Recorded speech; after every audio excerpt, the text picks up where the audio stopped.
Welcome to Fort Worth 148's podcast, where we meet to discuss Masonic topics and strive to build value in the brotherhood. The opinions and statements of the participants do not represent any positions or stance of any Grand Lodge or Lodge and are solely the viewpoints of the participants.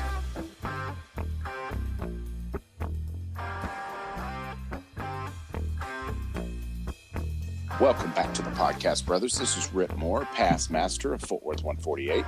This is Billy Hamilton, senior warden of Fort Worth 148. This is Gabriel Jagush, junior warden.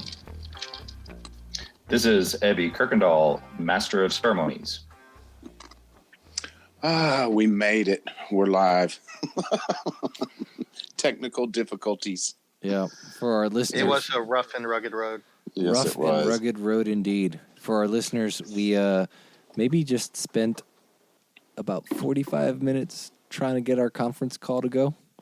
That last recording ruined us, you know. We got too used to the idea of recording in person. We said, this is perfect. We're never doing anything else ever again. And we said, oh, crap, we need to do this one as a conference call because nobody can get together physically.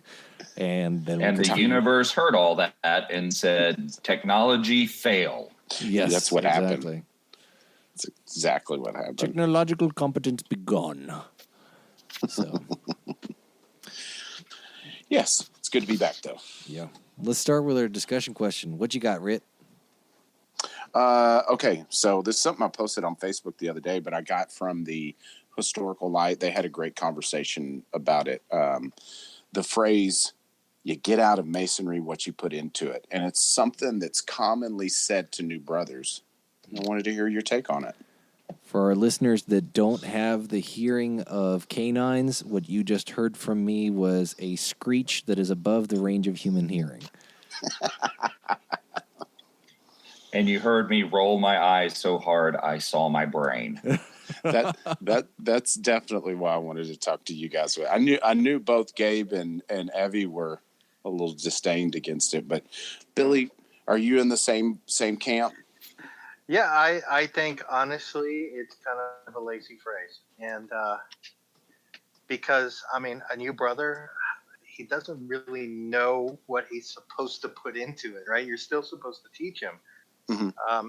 So that's why it's like, you know, show up and be active, but it's a two-way street, right? You got to be there to be the inspiration and to be the guide for that new brother. So just saying, oh, well, you get out of it what you put into it, and then not following up with them is just a lazy way of saying, I expect you to do all the work. So let me ask you this. Do any of y'all still use the phrase? I've never used it. I think I've used it in the past before I really understood the nuance behind it, because I kind of view it like, like it's one of those YouTube meme videos where you see people going to the gym and doing ridiculous things on machines that they don't know how to use. They have a gym membership, but they don't know what to do. They don't know what to put into it. So that's the way I kind of view it, is that we have to be as mentors and as their Masonic leaders. We have to show them how to use the machines and the quarries so that we can grow the next generation. And when you say you get out of it what you put into it, I think it does two things. It puts all of the onus on the initiate or the new Mason, and kind of makes us sound lazy. And then the other thing that it does is it makes it sound like Freemasonry is this cosmic vending machine, that if you put enough into it, it's going to shower you with the, cosmic, energy of the universe. And I just think that that's a weird thing to tell our brothers whenever we're first, initiating them and getting them into our circles. I was hoping you would bring that cosmic vending machine up. Dude, that's what got my gears turning. I heard you say that to somebody. I was like, wait a minute. That sounds very like there's a lot of wisdom in that. But in the end, I mean, so what you're saying, or at least the way I ended up interpreted, I don't want to put words in your mouth, that there's the possibility that you're going to put a lot into Masonry and it's not going to give anything back to you. That's exactly what I mean. That's Gotcha. exactly what I mean. I think, and I told this to some of the guys that are waiting for petitions in our lodge for new candidate night. I kind of told them very, very honestly that I don't think that Freemasonry owes you anything. Mm-hmm. Freemasonry as an institution is what I mean. Now, we can expect certain things from our brothers and our brethren. We have certain obligations that we should be keeping to one another. But the institution of Masonry, the thing that you're putting energy into, it doesn't owe you anything. Mm-hmm. Mm-hmm. The things that you're putting forth should be with goodwill, and you should be putting that forth kind of as an investment or without the expectation of some dividend of return. I keep coming back to the analogy of faith, because I think that there's a lot of similarities there. You don't go to church expecting your deity to shower you with blessings. You do it out of a sense of love and out of a sense of worship. At least ostensibly, you should be, in my opinion. So if you think of God, or if you think of these institutions that we're a part of as some sort of vending machine, that if I do good, then I'm going to get great things, and if I show up, then my lodge is going to shower me with benefits and all of these things. I think that that's the thing that makes the world kind of question us as an institution. Those cabals of power shouldn't be how it works. So if I put It's not my opinion. spiritual Chuck E. Cheese token in there, I don't automatically get a prize? So, but Chuck E. Cheese token. So the thing about it is, though, isn't that really the definition of faith? I mean, you are literally walking on faith and performing acts, although there is no definitive evidence of the outcome. You're walking on faith that I'm going to perform these actions and I'm going to get something out of return from it. But it's all faith. Yeah. So I think there's definitely something to take from one of the Scottish Rite degrees, and I'm going to paraphrase it here. So some, Scottish Rite Masons will be familiar with this concept, that the Masonic duty is work, and Masonic reward is work, right? Like, that's all you're going to get out of Freemasonry.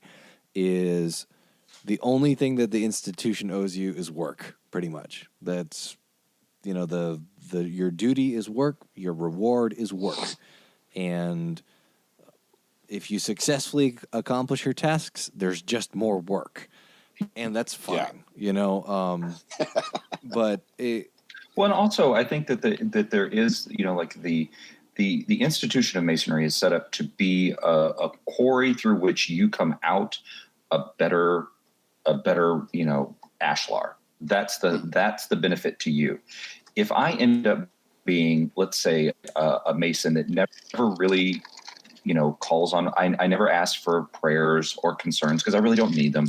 If I don't ever really need money because I'm not poor or penniless, if I never really, have to lean on my brothers, then that's okay. They can lean on me, and that is what I'm there for. And that is, it's not so much a reward, but it's a form of cheerful service. And people who are, who have a history in the Boy Scouts will understand that concept, that it's about being able to happily be of service to your fellow man and to become a better man as a result. That's the process by which Freemasonry affects us. Yeah, I mean, if you want to get technical, though, you're having to put something into it, right? And who told you to do that? Who told you to do that? Well, hopefully you were prepared somewhere. Now we're bridging the gap, because for me, this saying, we give words meaning.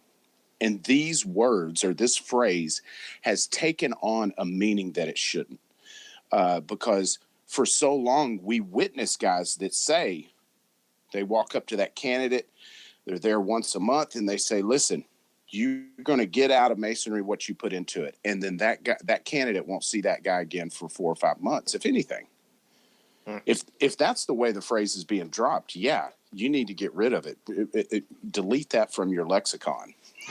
Yeah. I think the within the last few months, the only times I've ever uttered that phrase was to specifically disparage the phrase. Well, for me, it's not going away.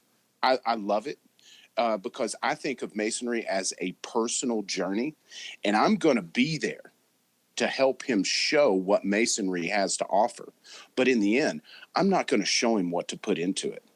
I found my own way through this fraternity with some bumper rails from my mentors. And that's what's missing from that phrase. We're not putting up the bumper rail. So if I were straying too far off of Masonry, that put me back on the right path. But I found what I love because I just started blindly putting work into Masonry and eventually gravitated towards what I enjoyed. But again, there were brothers there that were kind of, from time to time, pointing me in the correct direction. But if you use it as a cop-out statement, you get out of it what you put into it, and then you don't mentor anybody, you haven't earned the right to say that statement. I think that statement, absolutely, if it's being used correctly, has to be put in a very, very large, much larger context. And that it ends up becoming like a cliched catchphrase that brothers tell one another. And like Gabe was saying, you show up and you don't see that brother. Well, you might have said it, Rhit, that you show up and then you don't see that brother for like four months. Yeah. And I think that is the context, that brother is getting something else out of Masonry that might not be necessarily showing up to a stated meeting. They might be doing the new candidate nights. I know we have a past master who's doing our new candidate nights, and he hasn't been to a stated meeting in gosh, how long? I dare to even say. Yeah, it's been a while, to say the least, because he's had other commitments, but he's still been involved. And so he's getting out of it what he's putting into it. But it's a different journey for him than it is for, let's say, Joe, new candidate. And so I think it's the frivolous use of that phrase that I'm more upset about, not the phrase itself. Yeah, I mean, because for me, it highlights the part of this being a personal journey. I'm not going to be able to show you or tell you what you're going to get out of Masonry. We all get something a little different, but I can tell you that if you latch on with the right mentors and you put the work in, you're going to get something out of it. It just, you got to be open-minded. There's a lot of caveats that go with that guarantee, but it's there. If you recognize how valuable it is to sit with World War II vets or study with, men that have, done great things in life, it's a great privilege. So maybe this phrase really, a lot of times the way it's used, it's like I put nothing into this statement, therefore you get nothing out of this statement. And what it really should be is, if you want to be one of those guys that holds this lodge together, find those guys and learn from them. Yeah, exactly. And that's what I loved about the conversation, because Robert Marshall said, I forgot exactly how he said it, but, you get out of Masonry what you put into it, and the lodge gets out of the Mason what they put into the Mason, kind of thing. Right. And I loved it, to where that may be something I add into that phrase. You're going to get out of Masonry what you put into it, but you have to hold us accountable, and communicate with us. So I would say, and I hate to interrupt, but no, go ahead. That applies to Master Masons, because you can absolutely tell a Master Mason, hey, you're a big boy now. You get out of it what you put into it, and the lodge gets out of you what we put into you. We're going to hold you accountable, and you've got to hold us accountable.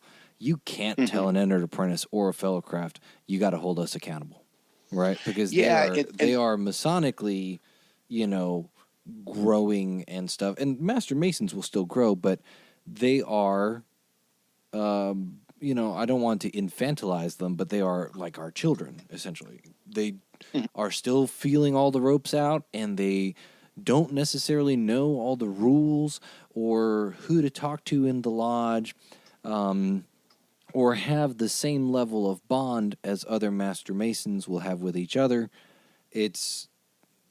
So I think that with the caveat of, hey, you know, you got to put this, it's a reciprocal relationship. We both have to invest each other. That's okay to tell to Master Masons, but really that's not a phrase, even with the caveats, that's not something that should go anywhere near an entered apprentice or anywhere near a fellowcraft, even with all those conditionals. No, and I understand they're not going to hold us accountable, and that's probably the wrong term to use. But that's the thing I want to emphasize to the new candidate or whoever, that it's not a one-way street. You know, it isn't just you're going to blindly put stuff into Masonry and get stuff out of it. You have to, you know, find those mentors and, you know, reach out to them and latch on to them. You know, because we certainly should be having mentors assigned or whatever, you know, getting guys taught, but you're always going to gravitate towards guys. You know what I mean? You just find that organic bond, and that candidate and EA and all that has to be inspired to make that grow, to make sure that that relationship will be watered when they find it. I'm kind of reminded of the movie City Slickers. It kind of shows my age a little bit, but it reminds me of the character that Jack Palance plays, where he kind of says, you know, life is about this one thing. And everybody kind of spends the movie wondering what that one thing is, because he kind of dies before he tells you. But at the end of the movie, you discover that one thing is going to be different for every single person. And that's kind of the way I feel about Masonry. And I've always felt everybody's going to get something different out of it. And if I tell an entered apprentice or a fellowcraft that you need to put in the time on the catechism, you need to put in the time in ritual, you need to put in the time going to social events. Well, you know, I think that those are wise words to make sure that they are exposed to all the different areas that they could gravitate towards. And then as they grow, they will learn what that thing that motivates them is, and then they'll know what to put into Freemasonry so that they can get out of the journey what they are most prepared or most wanting out of it. Yeah. But I really don't like the way sometimes people use it as a transactional phrase. Like I give you this Masonry and you're going to give me that. That isn't, that is the anathema to my understanding of that phrase. And that's why I don't think that it's the most perfect phrase to use when we're talking to our new candidates and our new initiates and our most recent, fellowcrafts and such. Yeah. No, it's certainly been one that's taken on a life of its own, because, you know, I can hear it said by certain people and it make me cringe. And then others, you know, you see where it flows into the conversation and makes sense. You know, so if it is something you use, you need to make sure it's well put. Don't just say it to blow hot air. Agreed. And follow up. Yeah, maintaining that. Be there for you. Maintaining that relationship is, if you're going to say that phrase, you better bring the big guns when it comes to mentorship. Yeah, you got to earn that. That's what I was saying earlier. You got to earn it, and you got to hold true, because you just stamped your ticket. If you say that, you better be mentoring, baby.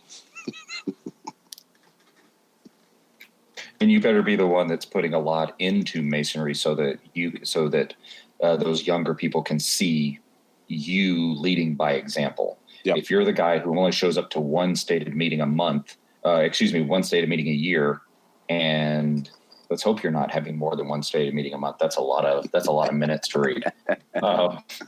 If you're only showing up to like a few events a year, then what are you really putting into it? You know, you have to show those people what you're putting into it. And you also have to be an example of what you're getting out of it and really being excited about Freemasonry. There are so many people that they come to Lodge and, you know, they're not excited. They're not happy. They're not even, you know, they don't seem as, engaged. And I think that puts that phrase into stark relief. Yep. That's where it took on its life. I knew that would be a long discussion question. I'm okay with that. So let's talk about our main content tonight, and I think our working title is Suits and Skulls, and we're going to be talking about memento mori imagery and dress codes. So Yep. let's talk about that. Dun, dun, dun. That's your trigger warning, Dude, people. and it really goes in, because I don't know if y'all follow stand-up, but like Dave Chappelle put out a stand-up show that triggered everybody. Bill Burr just put one out that triggered everybody. So we followed suit. It's our trigger episode. Prepared to be triggered. You little snowflakes out there. Yes, prepared to be triggered. I like it. We're just That's why we I are wanted to now talk about edgelords. Yes. That's right. We can't just leave it alone on Texas Freemasons. We got to bring it here. It's just been, I've been so amazed at how many people get panties in a wad over it. Do we want to start off with the skull or dress code first, Britt? Either one is fine with me. I don't. Let's talk about the skull. What's up? So the skull, is it officially a Masonic symbol? I mean, do you guys know where to point when somebody says the skull's not a symbol? What's your go-to? I would say look at, in the U.S., I would say look at the York Rite, and in outside of the U.S., I would say look at the French Rite, look at the ancient and accepted Scottish Rite, look at, I think, the Swedish Rite. I would have to be fact-checked on that one. And those have memento mori imagery in the craft degrees, specifically with the skull. So I would have to say, look at, especially if you read Albert Pike's Esoterica, he has full copies of several of the original exposés, like Masonry Dissected and Yakin and Boaz. And they talk about having the skull in the lodge room in the very beginning. And that it is a symbol, right? Because it contains the key to the lodge. And that's going back to the early 1700s, right? Because in even the questions and answers were like, what is the key of the lodge? It's a well-healed tongue, right? And it's found within the bone box. And when the candidate used to walk in, there used to be a patch of green grass, and the skull was contained under that patch of green grass. And within it would be the key to the lodge. Really? Okay, see, that's kind of cool. I dig it. Yeah, I'm getting rid of my rock out here with my key in it. You know, the fake rock. I'm going to get a skull. Yeah, actually, and if I remember correctly too, so the candidate, before he was let into the lodge, he was placed, it wasn't quite a chamber of reflection, but he was placed outside the lodge room door and with the skull. And I always thought that was interesting, because when you think about it, that means before he's even initiated, the key to the lodge is placed within his grasp, but he doesn't even know to look there, because he doesn't know the secrets yet. He hasn't been through the catechism and the rituals and stuff. So he doesn't even realize that the key to the lodge the whole time was placed there right in front of him from the very beginning.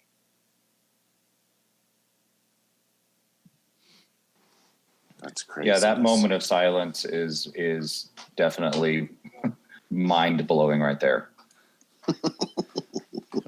So, we have evidence then in old exposés that, hey, this very much used to be part of craft masonry in different regions, and it's still present in many parts of the world today. So if you are in continental Europe and you are in a lodge there, you're probably going to see some form of memento mori imagery. Just depends on what degree. If you are in Latin America, where the Scottish Rite degrees are more common, that's probably something you're going to see. We have memento mori imagery in the Texas work, but it's not a skull. So I can't elaborate beyond that because it would be a violation of my obligation to be more specific than that. But we do have a form of memento mori imagery in the Texas craft work, but it's not a skull. Are you talking about a certain class of symbols? Yes. Okay. Okay, I got you. Because this was my thing, because I know it's in the, I don't know, is it in the Scottish Rite? Because you mentioned York Rite. Does that make it, is that a strong enough tie to say, hey, this is a Masonic symbol? I know that they expound on the 3 degrees and all that, but, York Rite, Scottish Rite, all that, it's an interpretation of what those craft degrees are about. So wouldn't that make it a York Rite symbol technically?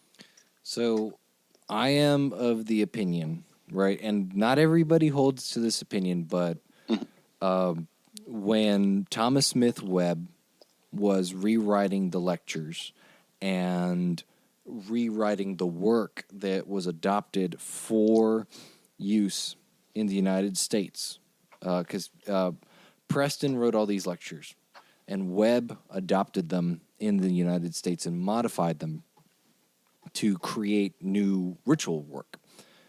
He had envisioned a system that was holistic between the Craft Lodge, Royal Arch Chapter, and Commandery of Knights Templar. In his vision, it would all be one system, right? Oh, that's right, because you used to have to go through that. Yes. So my whole thing is that with the addition of council, which came afterwards because of Jeremy Cross, who unified the 2 cryptic degrees, and that's a whole different story. But it used to be that Lodge, Chapter, Commandery was one holistic system. And you still see vestiges of that in the Swedish Rite, for example, or, for example, even in the Scottish Rite, where the Scottish Rite is comprised of 6 bodies, right? You have the Craft Lodge, the Lodge of Perfection, the Chapter Rose-Croix, the Council of Kadosh, and the Consistory, and the 6th body, the Supreme Council. So the York Rite is a 4-body, originally 3-body system. The Scottish Rite is a 6-body system, and both of those can include the Craft Lodge, right? So it is all one Masonic experience. Now, there is a difference between craft experience and high-grade experience, but it's all Masonic, right? If you go to Latin America and you tell these guys who are 18th degree, 30th degree, even the 33rds, right? Because there's not a whole lot of them, right? Or even 32nds. It's pretty rare outside of the U.S. To ever go past the 28th, 30th degree, whatever. There you go to the 18th degree, and you're stuck in a holding pattern for a couple of years. If you tell them that the 30th degree is not part of Masonry, it is an appendant body, they're going to look at you like, you've got 3 heads. What are you talking about, right? Because it's all one system. You look also at another Templar system, like the rectified Scottish Rite, which is, I believe, a 6-degree system, right? So you have the 3 craft degrees, 4/5, and then 6. And you open a Lodge of St. Andrews starting at the 4th degree, but it's still all considered Masonic. So I would say that if it's in the York Rite, then I would say then that is Masonic, because it is originally part of that system. So I'm not even a member of the York Rite. I could buy that, because there is a history of the York Rite and Blue Lodge being extremely connected. But what about those members that point me somewhere in Texas Masonry where it shows that we have included the skull in our fraternity? Because I looked in the Texas Monitor. There's no picture of it. There's no, at least that I could find. Of course, I was just flipping through. It's not in the glossary, not in the index. To that, I would say take a look at my apron case, because I have an That's what I apron was case. fishing for. I have an apron case that I carry to official functions and stuff, where I wear my actual apron, and have a couple of York Rite aprons in there. And it's got a seal on the side of it next to my name and lodge number. And that seal is the seal of the Grand Lodge of the Republic of Texas. And there's a big skull and crossbones right in the middle of it.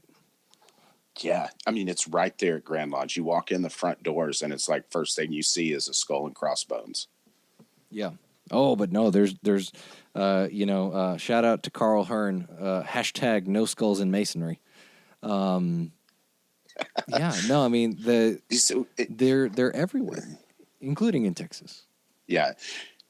So let me ask you this, because I'm going to jump around on the questions we've got, but it's something that just, I mean, here we are, our Grand Lodge of the Republic of Texas finds the skull and crossbones, such an intriguing Masonic symbol. They put it in their seal.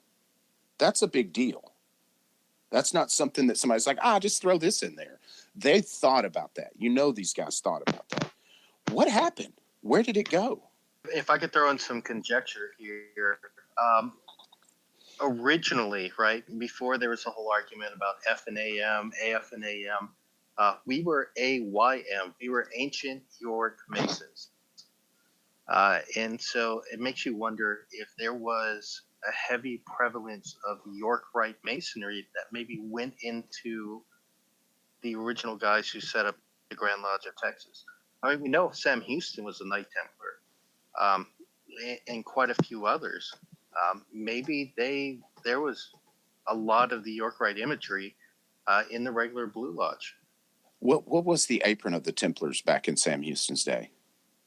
Well, that would have been the black triangular apron with the skull and crossbones on it, and the cross swords.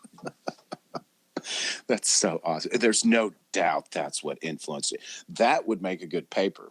Who developed, and if they could find out, because surely there's some kind of documentation on how that thought process, who made it and the thought process behind it. But I guarantee you, if those guys were Knights Templars, especially somebody like Sam Houston, they're staring at these aprons every time they meet. There's no doubt. Well, and go ahead, Evie. Well, I was going to say, it also kind of brings up the question about by what manner the symbol has been sanitized from modern Texas craft masonry, because it seems like it's gone the same way as so many other symbols that get lumped into a little too occultish, a little too chamber of reflection-y, a little too down the esoteric, rabbit hole. So and that's not very politically correct or very expedient politically for our image. So we're going to sanitize it. We're going to remove all vestiges of it, except in those places where it's so like it's in a seal, or it's something that we just can't get rid of without also taking, those people like Sam Houston and those ancient aprons and Templars and things of all of that stuff, and just completely like ripping it to shreds and putting it through the Masonic shredder.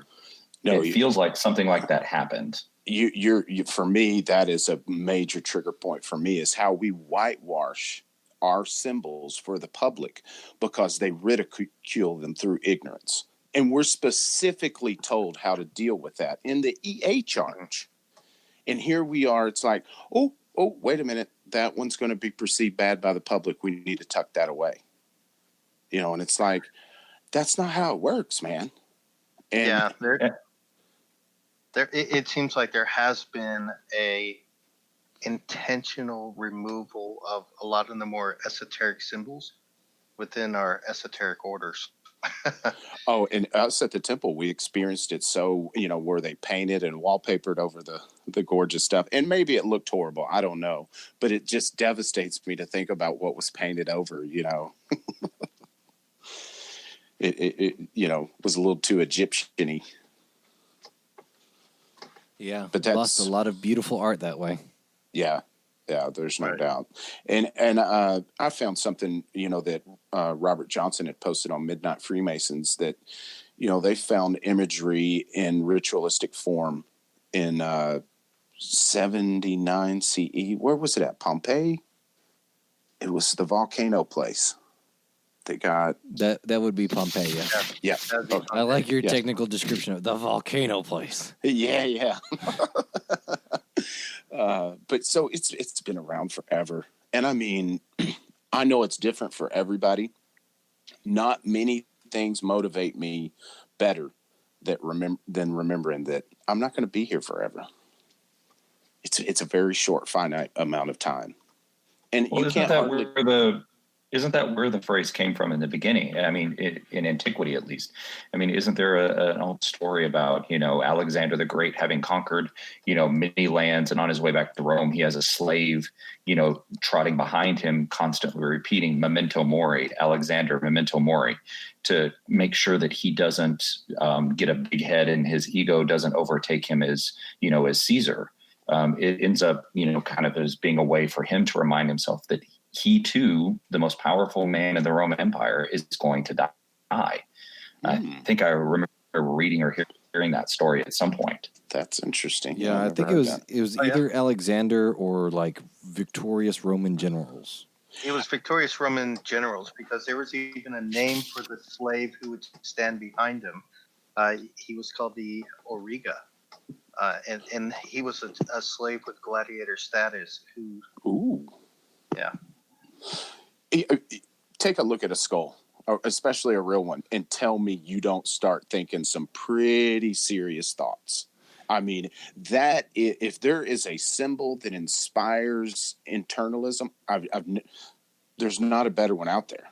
I mean, because it will make you stop in your tracks and be like, oh, okay. Yep. Behold this ruin. Yeah. So I think we kind of discussed it, generally, but what does the skull mean to the Mason? What does the skull mean to the Mason? Because again, it's not in the monitor to where you can look it up and kind of get a synopsis. Right. Well, and I think it goes to what we talked about earlier. It's a reminder that your time in this life is short. And, rather than get you down, it should inspire you to try and do as much as you can before the end comes, right? To be as much of a positive benefit in the short time you have on this earth as possible, because you never know when you're going to die, but it's eventually going to happen. No one lives forever. So I feel like it's a call to work. Yeah. I mean, because for me, you look at that thing, and it does bring you down for a minute. But at some point, you should be reminded that, hey, I'm still alive. I still got time. Set myself to labor. It also seems like it's kind of the linchpin that connects the idea of the fervency of clay to life, because, there's the biblical passage that everybody knows, ashes to ashes, dust to dust. So if from clay we sprang, into it we will turn, then the skull is an absolutely reminder of that our flesh will eventually go away, and all that we will be left with is the ashes that we've left behind. Ooh, I love the tie together to clay. That's one of my very favorite Masonic symbols. So the date. And so when I think of the skull and its meaning to me, it's humility, right? That is the overwhelming experience that I have felt when encountering like a real life human skull. Humility. It is a very leveling experience. It is profoundly sobering. It fills you with reverence, or it fills me with reverence. There's a certain sense of speechlessness that I encountered, and it was not scary. It was calming, but it was humbling, and there was not a whole lot that I could do about it, right? Like, we try to practice humility, right? it's hard to practice humility. The ego is always in the way, and your sense of self is always going to interfere with your ability to be a humble person. No matter who you are, you will still have an ego that has to be removed. But a skull in your presence does that very quickly and in a very strong way that evokes a lot of emotional response. So I'm a practicing Christian now, but prior to my journey towards Christianity, I was a practicing Buddhist for probably a little bit over half a decade. And there's this practice, and I'm probably going to say it wrong because I absorbed my knowledge of Buddhism through books. It's Maranasati, right?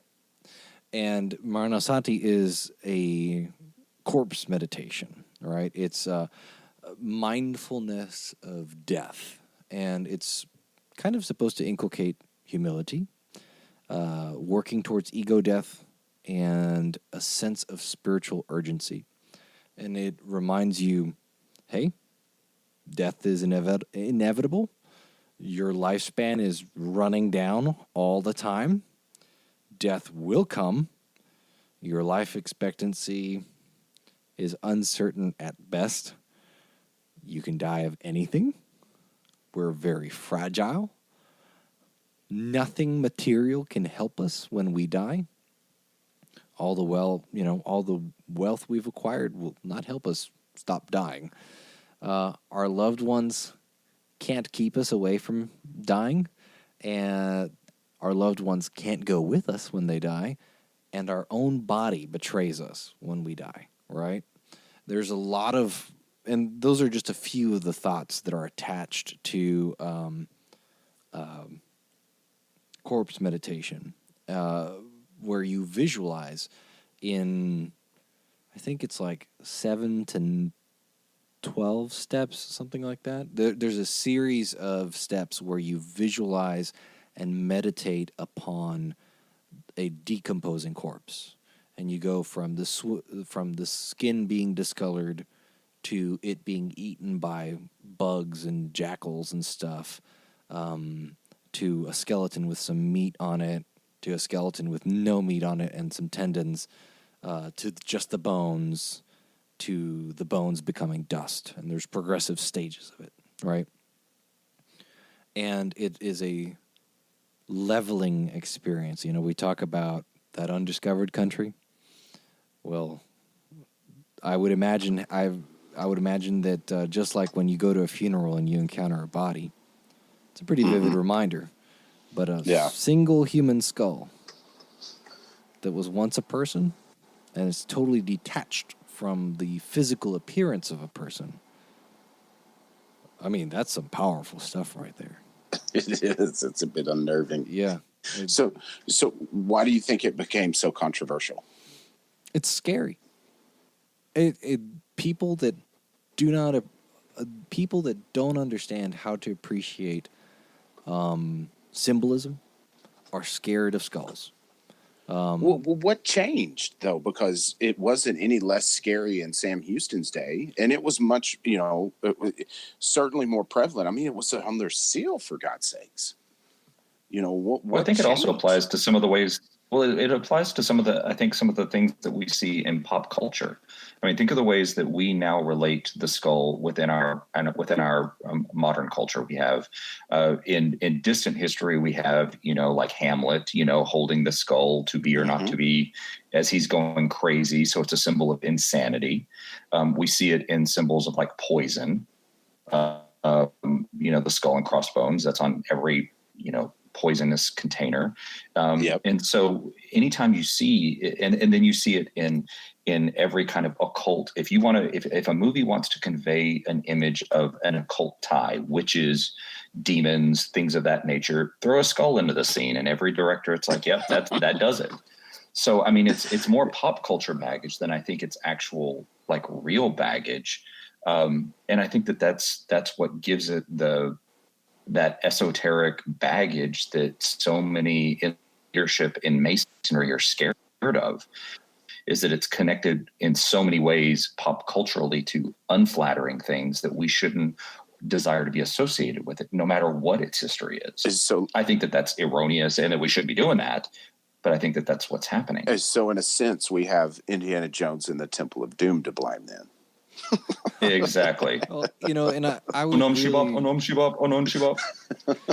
and I would blame the Morgan affair in a large part to this kind of stuff. It's one of the reasons why the Templars got rid of the aprons and stuff, and yes, that's a good point. The Morgan affair precedes the foundation of the Grand Lodge of Texas, I think. I might be wrong on that one, but it had long-lasting effects that had ripples, and it affected us. Like the Grand Lodge of Vermont folded completely, I think. Yeah, there was a few. And people, Freemasonry almost collapsed in the United States at that time. But we've never really recovered from that because... Yeah, and that makes sense because could you imagine being a leader at that time, scrambling to do anything you could to keep it in good graces? Yeah. Right. I may have been guilty of putting the skull in the closet back then too, if I thought that would have helped. Well, so the Morgan affair happened in 1826. The Grand Lodge of Texas started about 10 years after that, 11 years after that. Right. So that would have been in the midst of the purge, the Masonic purge that was happening in the United States. True. Well, and when you think about it, it's kind of interesting because while there's some areas, like you said, where entire Grand Lodges were folding up, here in Texas, it's like, no, Masonry's going strong, right? Every it was not a secret, and most of the government officials were members of the fraternity back then. Well, and I think that's also kind of historically the way Texas has always given the finger to what's going on in the rest of the country. I mean, right, that's kind of our thing. The Morgan affair is going on, and us Texas Masons are like, screw you guys, we're going to use this skull no matter what you guys think about it. Yeah. Yes. Well, but then the problem that you have, though, is that the moment we really had an opportunity to change it, we took it out, right? Because even though at the time we said, hey, it doesn't matter to us, we'll do whatever, down the road, it became more convenient to just take it out, right? So that even though we didn't really care at the time, those ripple effects affected our decision-making years down the road. All right. Well, and what's interesting, though, is so the skull and skeletons are, it's not confined to just Freemasonry, though, because I believe the Oddfellows actually use it within their rituals as well. And like you read about Oddfellow halls being, they'll encounter entire bodies of members who leave their body to the Oddfellows Lodge for use in ritual. Yeah, so it's not just confined to Masonry. Yeah. No, I saw that. The Oddfellows skeletons were very popular. Well, and one of the things that I think ties this entire kind of episode together, and I'm not trying to segue out of it, but I think that it is relevant to talk about, is that the skull is the universal equalizer in that you can't look at someone's skull and know what kind of person they were. Who they were, anything about them. You know that there's a history behind every skull, but we all have one. They all look the same, and you can't tell whether it was a rich man, a poor man, race, religion, creed, anything about them by just looking at that. It is the universal human equalizer, and I think that's one of the profound things about it. Although I definitely will say I recently had an experience where I was in the presence of a human skull and somebody else looked at the skull and said, "This is a woman's skull." And he was like, and he goes, "Look at it." And he goes, the guy is is a surgeon. Trained. He's a surgeon, and he was able to say, like, yeah, like if you look at here and here and here, like this was like a middle-aged woman. And I'm like, that's true. Oh my God. This is That's really right. strange. For 99.9% of Masons, they wouldn't know. Oh yeah, Yeah, no, they of wouldn't course, be able to tell. of course Although, not. if you watch like TV shows, like I remember there was a TV show called Bones that the person, the main character would go out and diagnose what was going on by looking at some corpse's bones by age and gender and race and typical features. So maybe it's not entirely true, but it certainly does sound good on a podcast, doesn't it? Yeah, but emblematically, you're not going to be able to tell, right? Because it's true. Yeah, outside of having a specific skill set, you're not going to be able to tell any difference. No, and when you look at that skull, it's hard not to think that's what's inside this skin on my neck. That I got that same thing in here. You project yourself. Yeah, that's like the bad joke of like, if you're scared of skeletons, there's one inside of you right now. Boo. Yeah. That's a good dad joke. Yeah. So I think we can wrap it up on skulls with this question: Should it be kept in the Masonic closet? Hey man, it is 2019. It is time to come out of the closet. I think that it's that those are questions. I'm going to kind of sound really wishy-washy on this, but I think that there are a lot of people in leadership at Grand Lodge and in leadership in Freemasonry in general that have made the decision that it's not a convenient symbol for us right now. And for whatever reason, while I might disagree with that at the lodge level, I think it's going to take a kind of a major shift in how we view ourselves as Masons and what sort of image we want to project to the public as to whether or not it should be brought back out of the closet or not. Yeah, no, I think you got a good point there, because as a Mason, anything should be done with taste. It should be done with respect. And there are a lot of guys that like, oh, look at that. That looks cool. I want one. And then when you say, what does that skull mean to a Mason? So there should be some education behind that. Yeah, I was going to say, if, kind of going towards skulls and edgy symbolism and chambers of reflection and stuff, there is some value to the idea of doing something because it's cool. However, that's cool should be a very, very distant motivation. Mm-hmm. That certainly shouldn't be the first thing that you think of. It should definitely be down on the list of, it does this, it has this meaning, it teaches the values of this. Oh, and by the way, it's also really freaking cool. Yeah. Yeah, exactly. That's exactly right. So there you have it, folks. And I'm sure we could probably go on way longer about the skull. Oh, we could.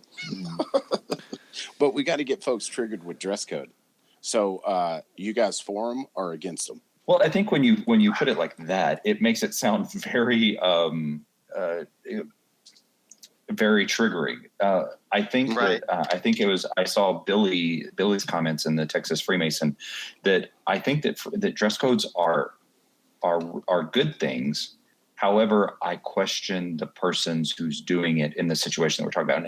And for those listeners who don't really understand what we're talking about or why this is such a hot button issue, the Georgia Grand Lodge voted or decided, I should say, to enact a universal dress code in all lodges. And it has, the nuances kind of irrelevant, but it came down from on high that all lodges are going to obey a dress code. And that blew up on Texas Freemasons.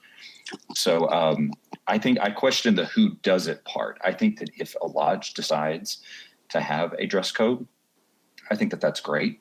I think that when it comes from on high, from the Grandmaster or Grandmaster's edict and that sort of thing, while I would be more than happy to obey it, I think it would rub a lot of people the wrong way, at least in the state of Texas. So you definitely got wishy-washy. Would you let me put it to you this way. You know what? Would you vote for one if it came up in your lodge? Yes. So not only would let me be very unequivocal about this and throw down the gauntlet. I'm not only going to say that I would vote for it in my lodge. I would say that yes, Texas does need a dress code, and I think that anybody who's wearing cargo shorts, flip flops, and t-shirts to lodges that are tiled should not be allowed in the lodge by the junior warden. Yep. Now we're talking. Get that wishy-washy out. Come on, Billy. What do you think? You for or against dress codes? Okay. So me personally, as I mentioned as a response in Texas Freemasons, right? I think really I'm against making it something at the Grand Lodge level. However, I am absolutely for each and every lodge making the determination for themselves. And I believe that masters need to be a little bit more involved when it comes to making a decision, right? Because ultimately it's up to the master whether he wants to let someone sit in the lodge as they come dressed, right? Yeah. So again, if they come in with shorts and a ratty t-shirt in flip-flops, if I was the master, I would pull that brother aside, out of earshot of everyone else, right? Because you don't want to embarrass him, but I would say, hey, brother, could you explain to me why you felt it was necessary to come to lodge dressed the way you're dressed? I want to understand what's going on. And I would give him an opportunity to explain the situation, right? If it's, hey, I was on my way back from the beach and I figured, I could make it in time for lodge and I didn't have time to go home. Let the master then make the decision. If he's like, that's cool, then it's cool. And if it's not, we shouldn't be afraid to say, I really appreciate your zeal, brother. However, I think you need to go home and change, and you're more than welcome to come back if you make it before the end of the lodge. Or maybe, next time, perhaps you need to, if you think you're going to stop by, throw a pair of slacks and a polo shirt in your car that you can change into real quick. I think the master needs to really be the one who makes that decision. And so I definitely do not want to see a resolution about it. I would even say putting it in the bylaws is maybe a bit much. But I think we need to be more active as officers and worshipful masters in holding these brothers to account, right? If you have a guy who comes in wearing shorts and a t-shirt and flip-flops one time, well, guess what? He's going to do that now whenever he feels like it. And if that's the image you want to convey when you have a visitor come to your lodge, be prepared for that to be the outcome. Yeah, I think we can kind of combine another question down here, because I had a question about who should enforce a dress code if one comes up, and I had the option of Grand Lodge, or the brothers. And for me, that's where it falls into place, because I'm pro dress code, and I'll go into, because that's a blanket statement. Because I am a believer of dress codes are set by the lodge and the brothers, but it's not something that goes in the bylaws. It's not something that goes in a Grand Lodge resolution. It's something that all the brothers agree on and know. It's kind of like walking between the altar and the east. If somebody does that, somebody's going to correct them real quick. Well, it should be the same thing if they come in wearing flip-flops and stuff. And it shouldn't be, what in the hell are you doing, brother? Just like you said, give them an opportunity to explain themselves, or not even explain themselves, just to, present their case. And then you let them know. Because we've run into that at our lodge, and I've seen a master in the past take the guy aside and tell him, hey, look, and this was even after lodge. He let him come in and sit, but he didn't like what he was wearing. So he talked to him afterwards. That guy's never came back. I mean, he's wearing usually a jacket and, sports coat or something. But if not, it's a good looking shirt and pants and boots or whatever. Right. It was that easy. Yeah. I mean, I personally hold myself to a certain dress code when I go to lodge, especially if I'm visiting another lodge. It is a suit minimum, but that is my personal decision, right? I'm not going to force that on anybody else. But I feel like if it's something that's important to you, just like going to church, if church is important for you, you try to show up with respectful attire. I feel lodge should be the exact same. So you would say you personally have a code for how you dress. Right, but I'm not going to force everyone else to live by my code, but that is my personal standard. Exactly. So you just flip that thing and it turns it back on the Mason. So instead of a dress code, you should have a code for how you dress. Yes. Well, I would push back just a little bit on all of that. And the reason being is that, first of all, as it relates to Georgia, we really don't know here in Texas. Maybe some people do. I'm not privy. I don't know of any Georgia Masons personally. So I don't know what the context of what was going on in lodges across Georgia that precipitated the Grand Master of Georgia, issuing this statement. So for all we know, they could be coming in swimsuits and flip-flops and tank tops. And that was completely okay. But the thing that I think is important is that there should be minimum standards in everything. Whenever we do a ritual, if we do a graded degree, there's a minimum standard of quality that our lodges are expected to adhere to. Whenever anything is established, there's always a minimum standard, and that's all there is to it. And if a brother wants to exceed a minimum standard by, if a lodge decides that it's, dress casual, khakis and a polo shirt is the minimum standard, no open-toed shoes. If a brother wants to come in a suit and tie, or, in a tuxedo and top hat, or what have you, those are standards that you can go above. But the minimum standard, I think, needs to be consistent. There needs to be a consistent understanding in a lodge about what is acceptable and what is not. And see, here you've hit what is a sticking point for me, that we have initiated men that don't understand that minimum standard. Because before you ever set in lodge, your culture that you're brought up in sets those minimum standards for dress.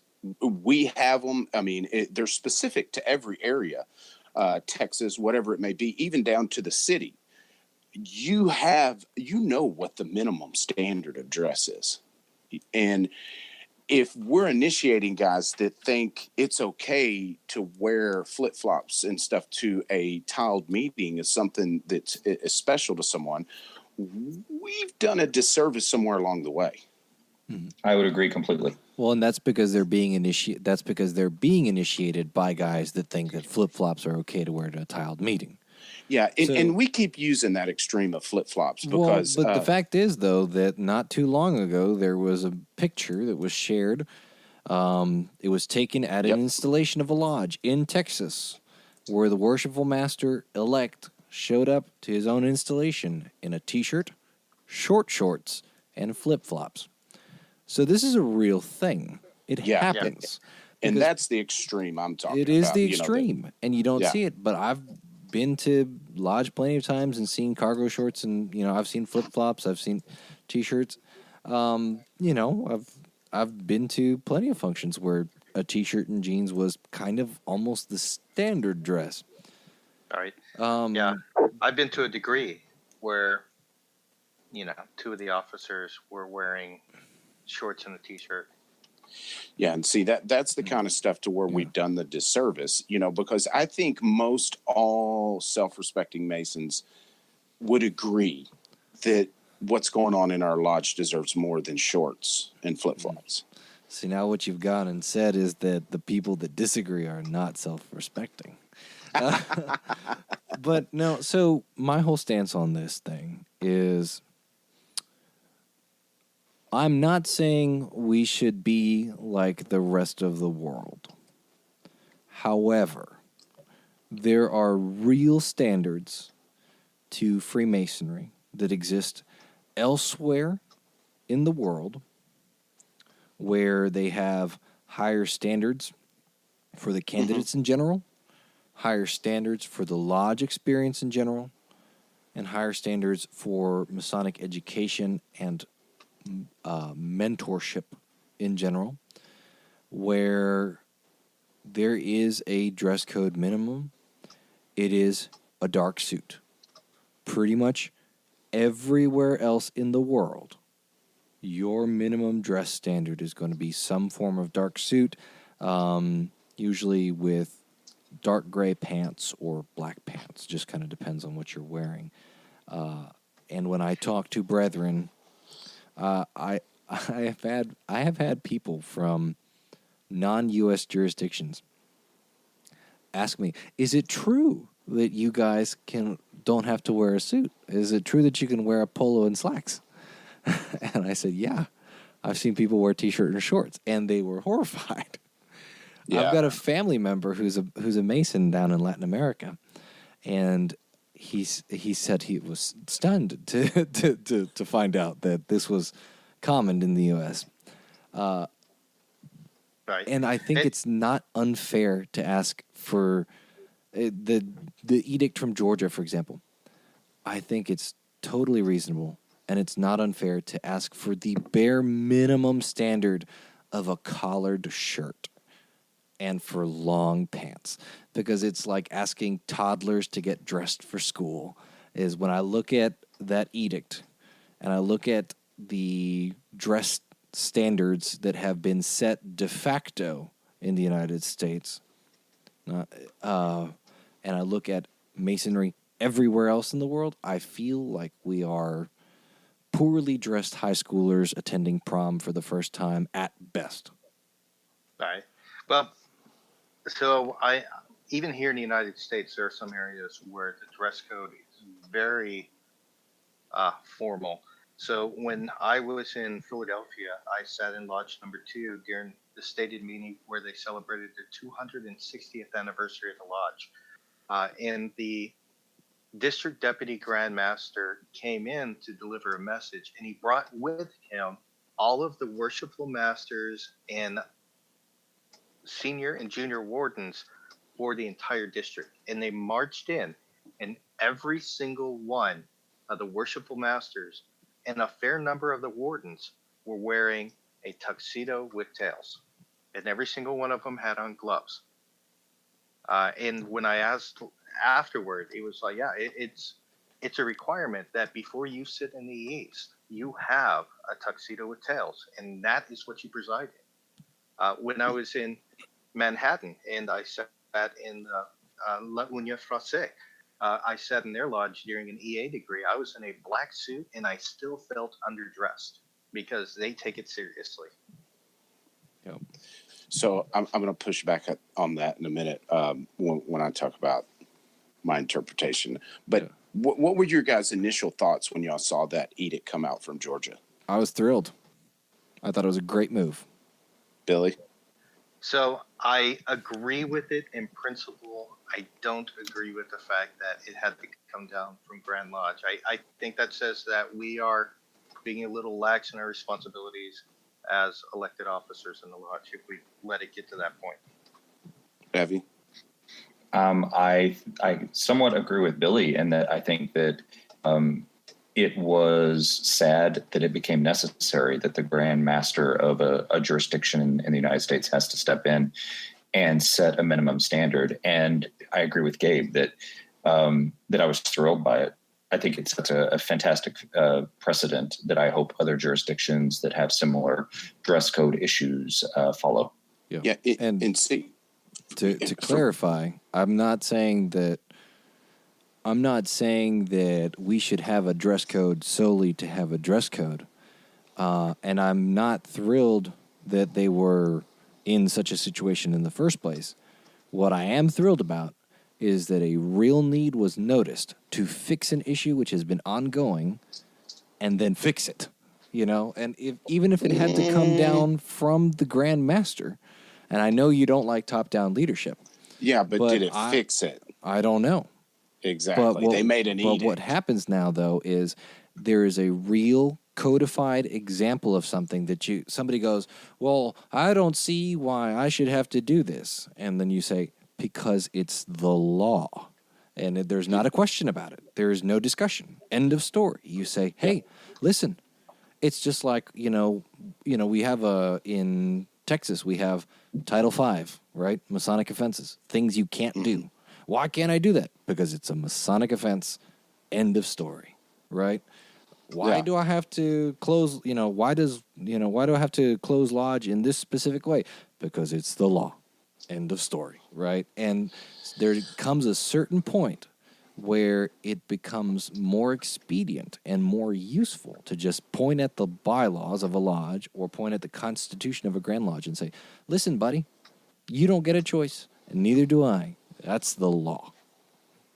So I could agree. If it hits DEFCON 5 and this guy's just not listening to reason, you're going to have to point at the law book. Well, and that's why Grand Master's edict comes out, because it gets to the point of people just not listening to reason. And will they listen to it then? If they're not listening to somebody, if they don't listen to counsel, if they don't listen to it, then they get charges filed on them. Yeah. Well, actually, and that's the question I have for you, Rhit, as a former DDGM, if the Grand Master comes out with this edict and someone still shows up, what happens? What is the consequence? Yeah, well, the way it stands in Texas now is somebody would have to file charges on him if they wanted to do anything about it. If it came to that point to where they were habitually doing it or something, thumbing their nose, that it would be a mechanism to get them pushed out of the fraternity, which, that's a horrible, horrible process. It's just no good for a lodge. But, my initial thought was, oh, Lord. My first thought was, how many people are wearing flip-flops in Georgia? Mm-hmm. Which, if you really think about it, it's probably the same here in Texas. Yes. That's why it was scary, because it was very close to home.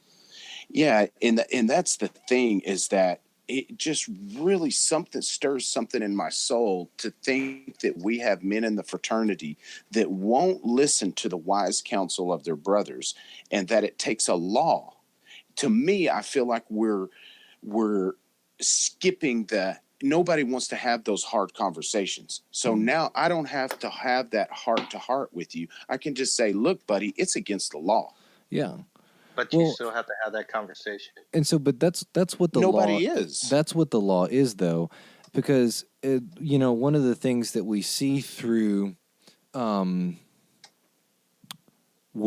resolutions are presented at Grand Lodge and adopted or rejected, but usually adopted, the whole way that resolutions come about is that somebody finds this situation where there is a need for something because it hasn't been able to be resolved one-on-one.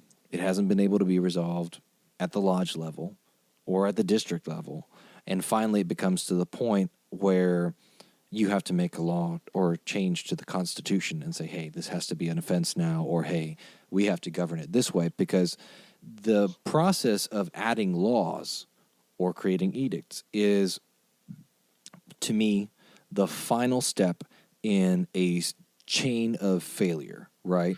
Where if whispering good counsel one-on-one doesn't work and you fail, so failure condition 1, that didn't work. You go to getting multiple brethren to whisper good counsel to somebody. If that fails, failure condition 2, right? Mm-hmm. Resolve it at the lodge level. You have a lodge trial or something like that. Or you call him out in stated meeting, yeah. Or you call him out. Let's say you call him out in stated. Or that's condition 2. Have multiple brethren address him, right?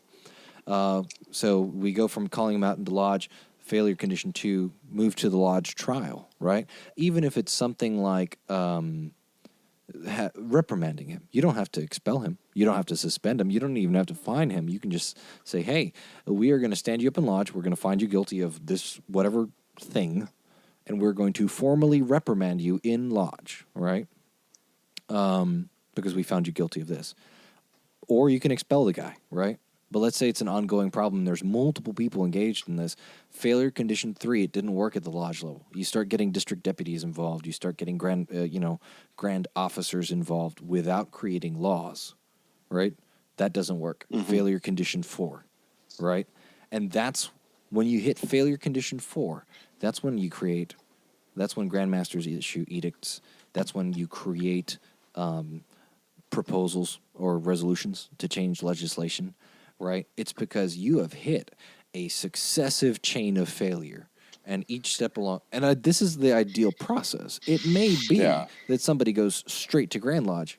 It's pretty rare, though, because we have a process to discourage people from doing that. Because all of those resolutions have to get vetted. So, but we should have a problem with the fact that it took a whole bunch of failure to get to that point, right? Oh, absolutely. And again, this could have been the Grandmaster showed up. I don't know. I have no idea. You know, he could have showed up to one meeting, and there could have been one guy in shorts, and he could have said, you know what, this is never going to happen again, and he credited an edict, right? It's or true. It could have been something that came to him time after time after time, and finally he's like, I have to do something about this.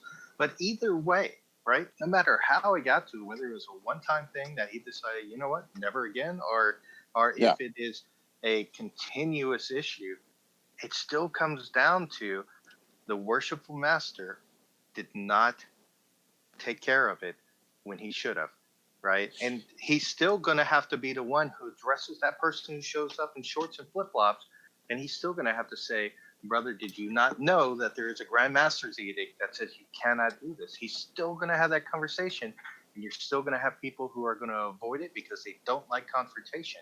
And as a result, they let the decorum of the lodge lapse because they are unwilling to actually stand up and say something. And that's what we need to get over. We need to stop saying, hey, well, you know, he's a good guy, or I don't want to scare him away because we have only a couple of members attending. We need to start having these difficult conversations at all levels for all sorts of topics, that if we want better, we need to start demanding better of others and ourselves, and masters are going to have to start setting down some basic rules and say, look, here's a bare minimum, just like you talked about, right? You know, here's a bare minimum. Here's where it is. If you can't meet that bare minimum, then I'm sorry, you're going to have to go somewhere else, and we really want you to come back. But here's where we are. That's precisely where I'm coming from, and why I just don't like top down. I like bottom up, because I've had the situation to where I went one-on-one with a brother that was causing trouble in our lodge years ago. Didn't stop. A bunch of us took him out, and we went and had some beers and talked to him. Thought we got through to him. Didn't stop. I went to him and said, it's time for you to pack up and leave this lodge. And he left. And it was over. And I didn't have to file charges. I didn't have to make a resolution. We took care of it as a lodge. That guy knew full well he was no longer welcome there. Right. Yeah. And that works in some cases. And I think it works very well in our case, where our lodge has experience dealing with these kinds of personality issues in that manner. But it also takes strong characters and you're describing a Mason to me. It takes but it takes fortitude that not every Mason is willing to display.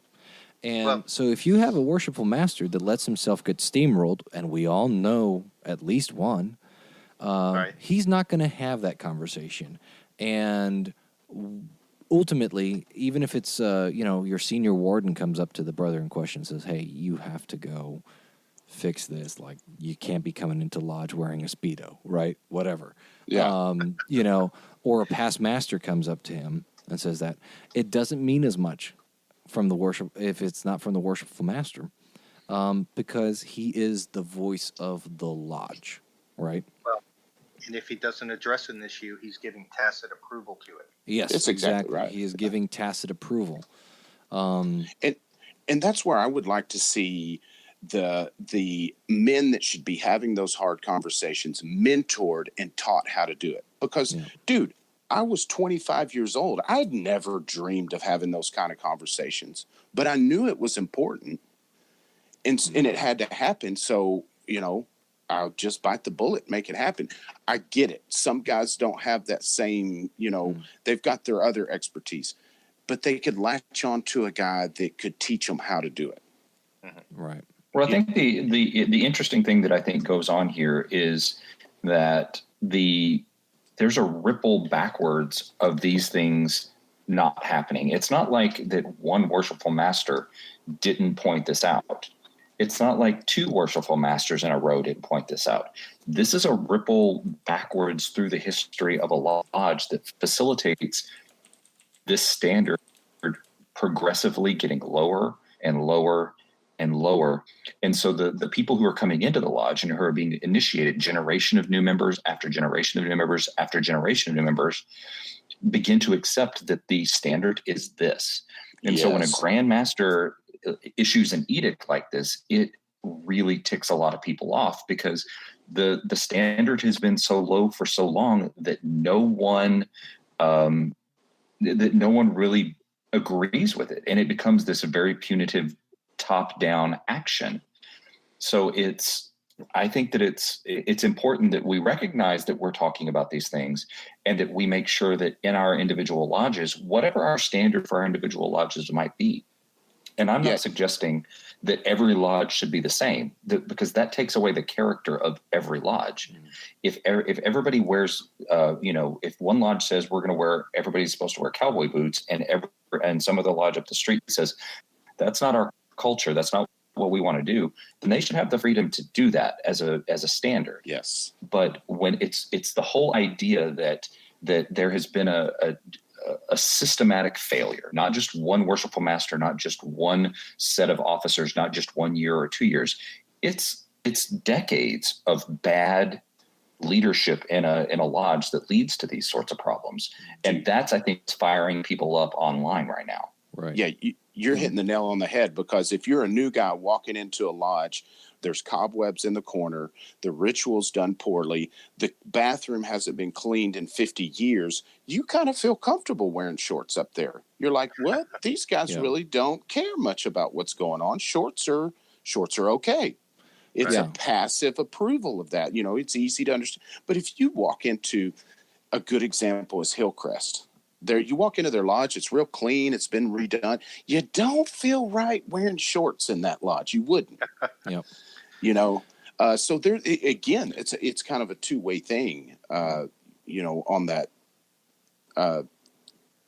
dress code deal. But again, I would love to see like a Grand Master of Georgia, because you got a great point. The edict all of a sudden says, hey, this is our new standard. But it seems like there could be a more Masonic way of doing that, of, hey, here's my address, and I'm going to go on a campaign of showing Masons we got to do better. Yeah. Right. Well, and hopefully, and maybe that happened. We don't, we're just seeing this as a isolated incident. This is just we're not seeing the whole context. Yeah. No. Well, and also though, when you have, I'm a big supporter of the idea. I don't know if I'm a big believer in the idea, but I'm a big supporter in the idea of leadership by example. But to a certain extent, there also comes the point where you have to say, hey, leading by example has failed, right? Yeah. And people won't listen at all, right? And so there's a certain point where the masses can be wrong. It's absolutely. It kind of hurts my soul every time a law book gets thicker. I lose a little faith in humanity. So I can't help but think that this goes back to the conversation that we had on the last episode with Don Paul and Ricky, where Don Paul was saying the biggest problem we have is that we've been progressing guys through the line because they're good guys, right? And they don't have leadership qualities, but we're like, old Joe's been here forever. It's time to run him through the chairs. He's a good guy, yeah. Right, because and he's not the type who's going to address that issue, because he hasn't been taught how to do it, or maybe he doesn't have the right qualifications for it. And so ultimately, by progressing a series of people through the chairs who have let these slip without addressing them, that's how we find ourselves in the boat we are right now. Right. And no doubt. I think one of the things, too, is that we're not saying, hey, you can't show up if you're not wearing a suit. Hey, you can't, if your lodge wants to set that standard, then sure, fine, whatever. But what I'm, what I'm advocating here is, again, same concept of the minimum standard. I'm not asking for to make us a suit and tie jurisdiction minimum. I'm not asking for us to be tuxedos or anything like that. I'm just saying, listen, man, let's just at a minimum require collared shirts or something. Just a polo. A polo's a collared shirt. You can wear that, you know. Well, let's talk about, you know, I'm not saying you have to wear slacks at a minimum. Just jeans. Wear your nice jeans, you know. And I think, you know, I hope everybody understands that up to this point, we've been kind of talking about that extreme of flip-flops and shorts. Yeah. I want to get into the other nuances of it here in a minute. But at this point, that's really what we're arguing. Yeah. You know, just summer shorts and flip-flops, no good. And something also to point out is that we've mentioned the concept of poor leadership in relation to this subject. We're not saying that if your lodge has a more casual dress code, de facto or set by rules, we're not saying that if your lodge has a casual dress code that you have bad leadership. That's not it at all. There are many lodges that have casual dress codes or functionally casual dress codes that have great leadership. However, there's a certain point in time where you hit the way that Masons approach the way they care for themselves within the lodge environment that is very much a symptom of poor leadership, and it's not the only symptom, right? So if you're, you know, hey, if you want to run a Hawaiian beach lodge and you're doing a great job of it and you're really taking care of your members and you're taking care of the lodge building and you're running a great organization and your dress code is, hey, we show up to meetings in Hawaiian dress shirt, you know, Hawaiian shirts, shorts, and flip-flops.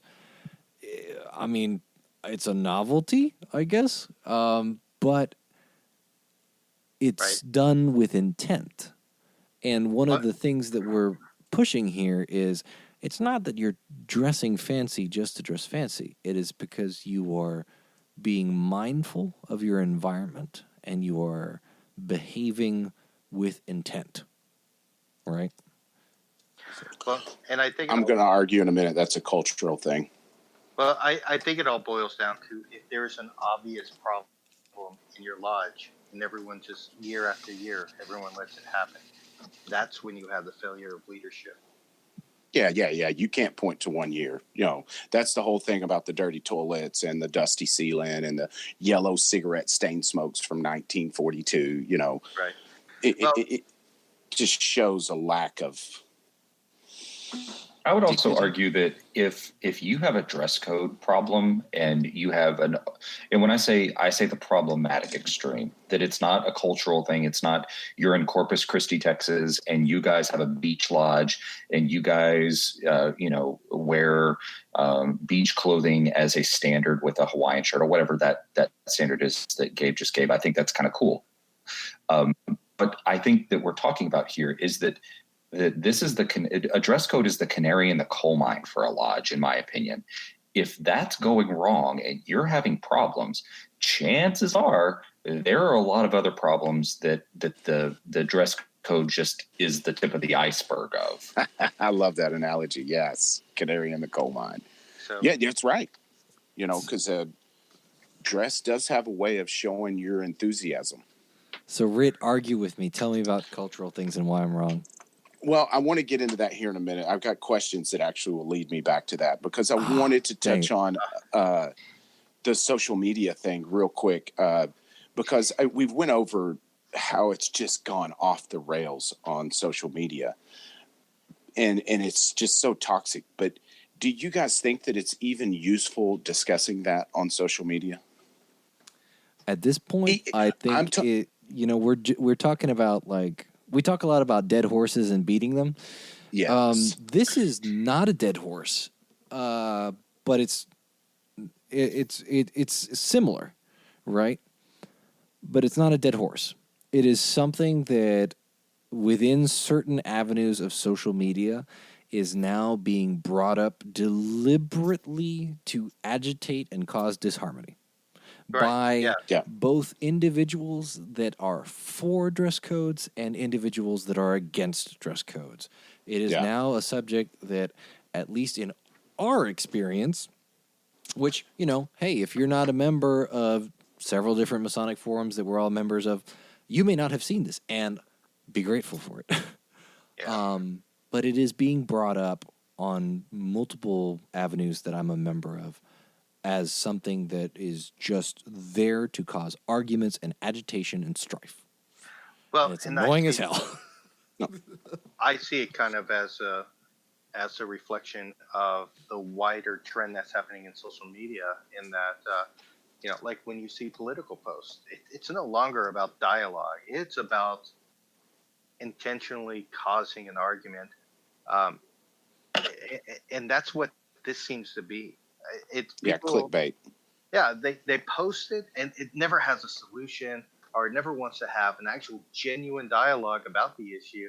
It's always just poking the bear, right? You know, Yeah, if not straight out demeaning. right. And so it's almost like, you know, I've gotten to the point to where now I ignore anything I see with the political party on it, because it's like, you know what? It's not even looking for information. It's just trying to agitate. Like you said, I feel the same way now about all the dress code stuff that I see on Facebook. You know, Yeah. it's the same exact thing. It's not looking for an answer. It's just trying to stir up some trouble. No, and that's and I'm the sorry. Go ahead, Rhit. No. Well, I was going to say that I think that a lot of these topics that we're talking about, dress code is now becoming one of them.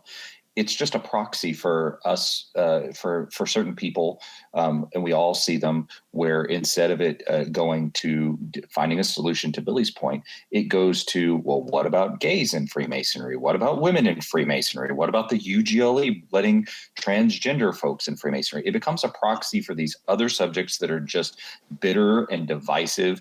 And in fact, I was, before the episode, I was going through the thread on the Texan Freemason Facebook page, where all of this kind of blew up and DEF CON 1 was achieved.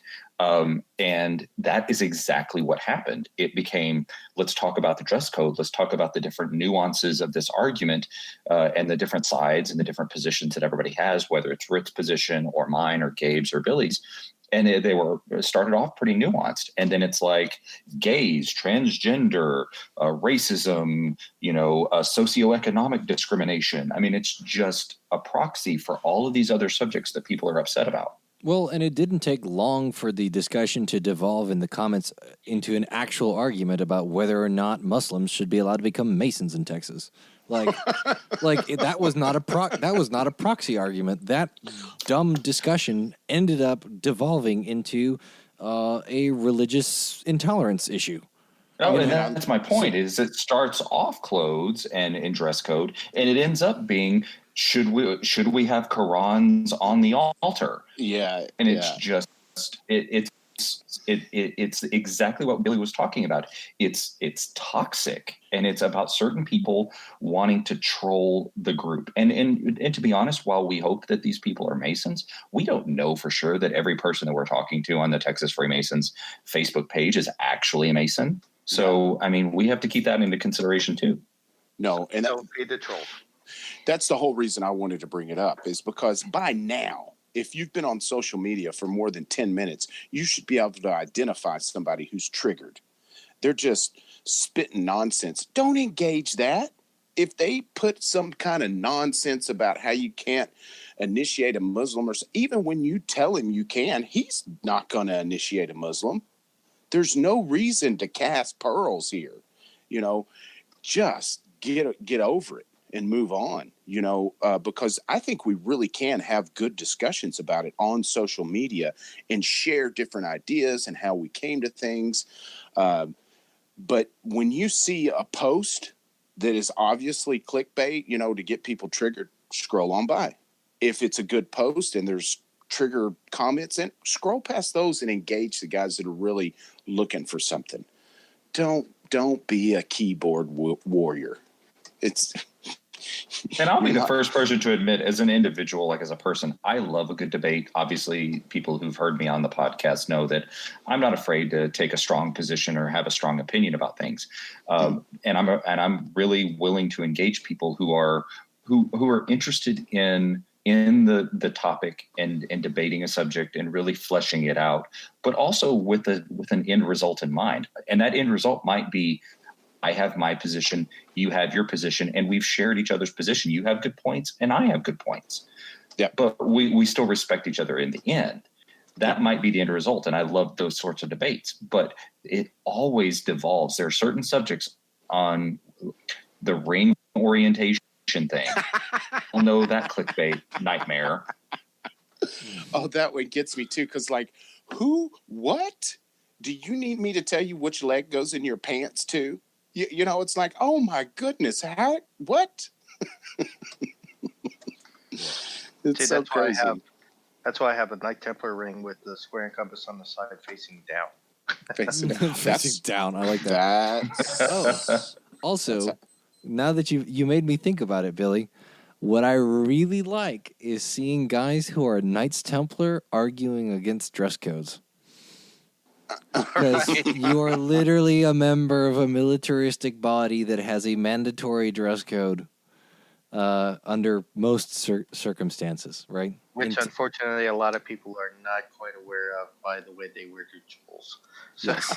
So obviously, and so in Texas, you, I don't know if this is for every grand chivalric jurisdiction, but in Texas, you do not have to wear a uniform to attend a meeting, but in order to be an officer, you must be in uniform, right? And so It's really funny to just, I don't know, there's a dress code, and we have it set there, and nobody really has a problem with it. People accept it as a fact, right? That's how it works, right? It's the standard. It's the standard. That's just how it works. Yeah. Right? And it's been held. And it looks they've good, towed the line. right? You know, if you have your uniform set up to the uniform regulations and you're not willy-nilly all over the place with the uniform, it looks pretty good. And so there's a reason for that. And it's the standard. And nobody complains, right? And it's worked since the last time there was an argument at the Grand Encampment level over uniforms. I think it was like 1872. It's been going on for quite a while. And, I know guys who have explicitly said, hey, I don't want to become a KT. I'm really not into the uniform and stuff. And I said, that's fine. You're missing out on some stuff. You don't have to wear the uniform. You can be a member and just attend on the sidelines. No, I'd like to get involved. Well, that's your loss, and they don't lose anything for it. They say, okay, I'm not going to be, if you're really going to make the decision to not get involved because of a dress code, that is just your loss, right? It's not the organization's loss, because if you're of the stance that that's how it works. Requirement for dress is going to keep you out of higher offices, then the organization was not going to benefit from you anyway. Yeah, and here's the thing though, that I think that we all need to acknowledge is that what you just said, Gabe, is just as applicable to the Blue Lodge as it is to the Commandery. Yes, that's what I was getting at. and it doesn't have to be a law either. It can be all the brothers standing toe to toe saying, this is the standard we're going to go with. Right.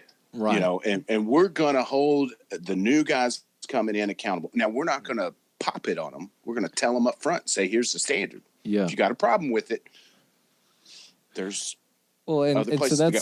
But that's where I'm going with the, earlier in the conversation where I said, hey, it's the law. You don't have a choice. Hey, you look at KT uniform regs, the Grand Encampment sets a bare minimum, right? And then each state commandery can add on top of that with, you can't go looser than the Grand Encampment regulations, but you can go tighter than the Grand Encampment regulations.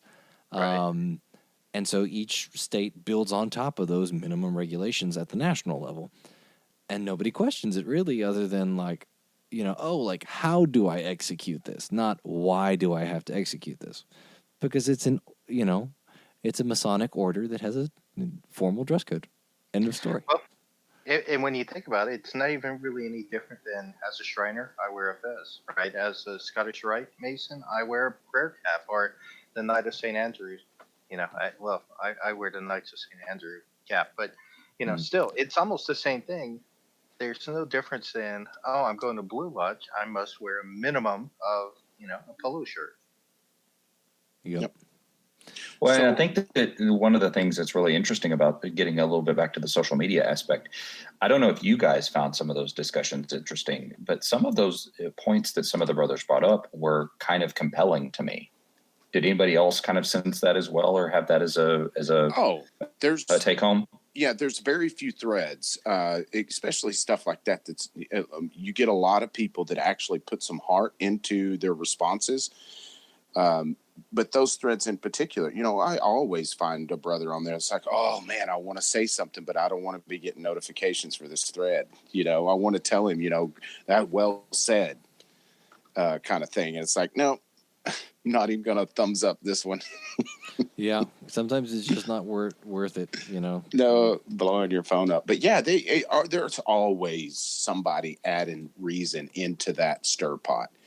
And I just don't want to see them get frustrated and I'm leaving kind of thing. Just wait and engage with the guys you want to engage with. Don't take the clickbait. Another one I want to talk about is internal versus external. That's like the poster. That's actually response. one of the subjects that I was talking about when I said that there were some really interesting things that was said about that. I have some thoughts on it, but I want to hear your guys' thoughts. Well, the thing that I always hear people say is that, they refer to it's not internal, external, this clothes have nothing to do with the man, so we shouldn't even take that into consideration. And then others will say, no, that's not what that meant. That's just, how he's recommended to become a Mason, what he does for a living, that kind of stuff. Or his character, I'm sorry, not what he does for a living, the internal of him, which I also think is wrong. I mean, their statement's true, but that's not the only time we're taught, because they're referring to the EA catechism, the Q&A. There's another part in the master's degree where we go over that again, and it doesn't reply to anything about, being made a Mason. It has specifically to do with observing another brother. That's exactly the point that I feel like is being missed in this greater conversation, is that whenever somebody's making the whole it's not the internal, it's the external debate, I think that the thing that struck me is that whenever we're talking about that, the internal versus the external, we're really talking about how we relate to other Masons, whether they be, new initiates or whether they're master Masons, that we don't regard someone else based on that, whether it be the moment that they were recommended or the fact that, Joe Mason over here is a plumber and Joe Schmo Mason over here is, has an MD. This person, I'm going to treat them the same regardless of the internal versus the external. When it comes to the dress code, though, and minimum standards, the reason that I don't think that applies is because that's not about how we relate to one another. That's about how we relate to the craft. And if you're going to come to the quarries with, sloppily dressed, then you're probably going to do sloppy work. Mm-hmm. And if you come to the quarries dressed appropriately for the craft work, then you're probably going to be taking your job seriously in the quarries, and you're probably going to do better work. And let's be honest, we keep using these euphemisms. What we're really talking about is if you take it seriously about being a better person, then you're probably going to become a better person faster and more completely with more payoff that whole, getting out of Masonry what you put into it. To tie that back in. And I agree with you in that it has to do with how we relate to the craft. However, I disagree that it's less to do with how we relate to each other, because a dress code helps even things out visually, and it helps make everybody more on the level. Like I said earlier, most of my family is from Latin America, and there it is more common than it is not for schools to have a uniform, not just a dress code, but like, hey, When your kid starts attending the school, they have to wear a white shirt with this specific tie and this shade of blue pants or whatever, right? And all the kids are dressed the same. And in Latin America, and as well as many other countries, but from my personal experience, the reason why that's there is that you cannot tell the distinction between the rich kids and the poor kids just by looking at what they're wearing. They're all dressed the same. And at first glance, and at second glance, and even at third glance, most suits that are done with a minimum of tailoring are going to look pretty similar. And so you're not going to tell whether somebody is, a doctor, retired, a public school teacher, a janitor, whatever. You can run the whole gamut of professions, and you would not be able to tell, realistically speaking. And it's one of the reasons why a lot of jurisdictions have gloves as a dress code, because you can't see gold rings and you can't see calluses on your hands. You can't tell who doesn't work with their hands and who does work with their hands. So I think there's a very real consequence to how we relate to each other with the uniformity that a dress code can bring. I definitely think that is a great side effect of that. But what I mean by that is, whenever I'm saying that, is that that's not whenever we talk about those things, we're really talking about, as it relates to a dress code. Yes, there is a certain amount of interrelation that between brothers that is affected by a dress code or by how one dresses. I think that we get into that dangerous kind of nebulous top-down concern when we talk about those sorts of like school dress codes, where everybody's kind of dressing down to the minimum standard as the standard, as opposed to having a minimum standard and allowing people to dress however they want, at or above that standard. Oh yeah, no, I'm with you on that. I'm just saying that that's one of the benefits of having more of a dress code.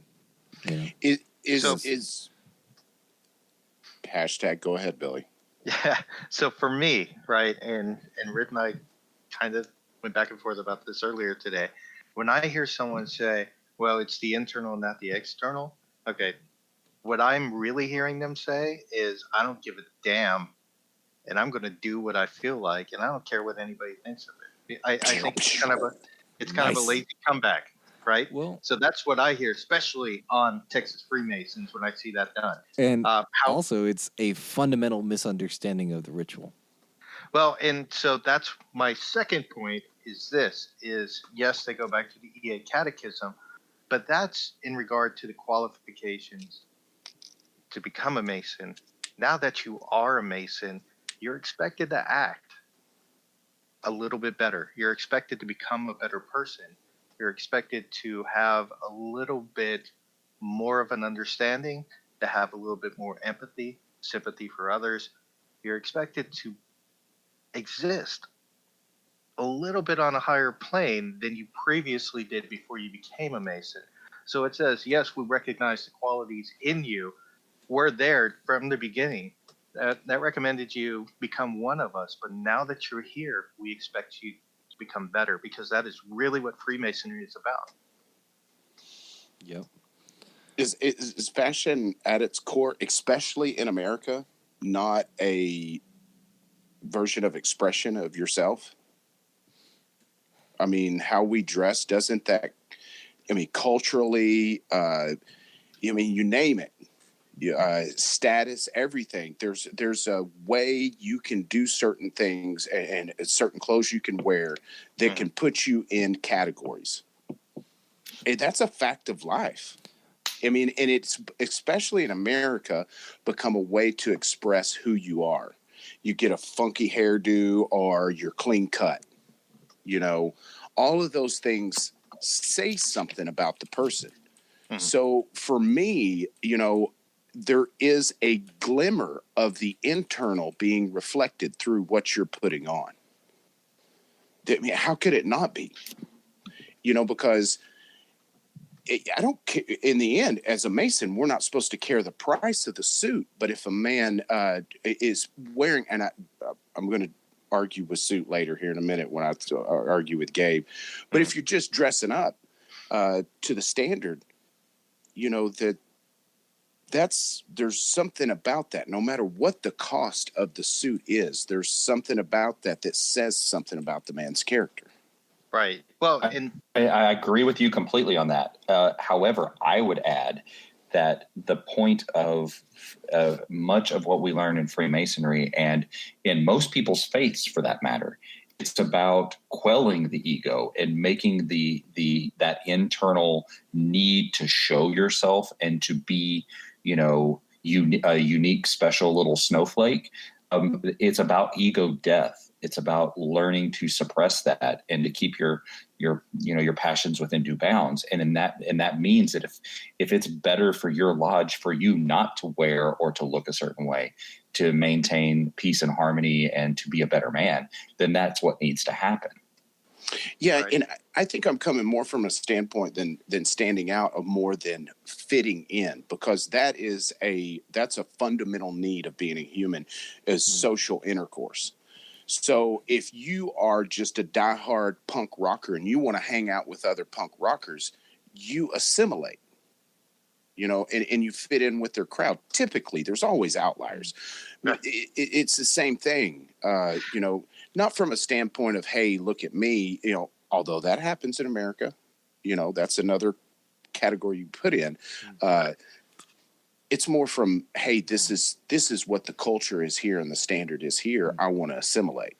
That's funny, actually, that you bring up that you assimilate even to be a punk rocker, because it shows that even when you swear that you are being a nonconformist, you're still conforming. Yeah. Yes. I was also gonna say, like, I'm pretty sure that, I don't know, Evie, do you have a history of being a punk? I feel like you do. I have always been somewhat of a nonconformist. If someone says do this, I'm going to probably not do that. So, and that's just kind of who I am. So, like, but that's all my ego, though. Yeah. So, like, all four of us have some form of contact and history with, whether it's being involved in heavy metal culture or being involved in punk rock culture or other alternative forms of culture that are based on nonconformity. And yet you look at some of the standards that we push and some of the things that we strive for in the fraternity that you might say are conformist or, you know, elitist. You know, I know that, you know, I sometimes feel a little bit out of place in my own skin just from looking, like, teenage me would look at me now and go, what are you doing, man? Well, and part of it, though, So is what we're trying to do, though, is, you know, if we are taking on the persona of ancient craftsmen who are working in the quarries, well, everyone's building squares, right? I mean, you're not going to have very much use for a workman who insists on making trapezoids. Yeah. Or somebody that brings a beautiful piece of work that is of no conceivable use. Yeah. You know, it's like, that's great, Bob, but that's not what we're doing here. Well, and also to a certain extent, I am a little bit of the opinion that nowadays in the United States, wearing a suit is one of the most nonconformist things you can do. So there's a quote by a guy called, and I'm gonna screw this up, Alexis de Tocqueville, or Tocqueville. I don't know how you say that, but he was French, and he lived in the 19th century. He was a political thinker and a historian. He's really best known for a book that he wrote called Democracy in America.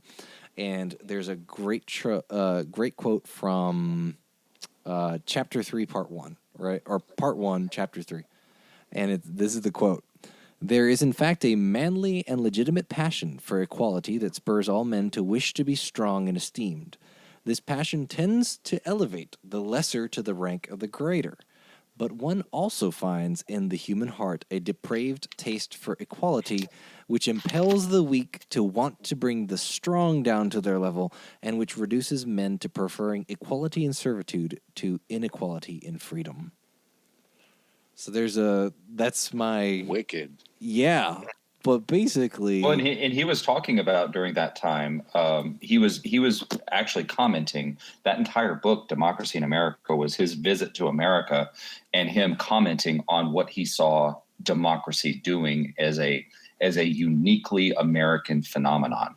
And so when he's writing about that, it's really fascinating because he's looking at America during that time from the lens of a foreigner, saying that these people are really like they're looking for that equality of outcome, not equality of opportunity.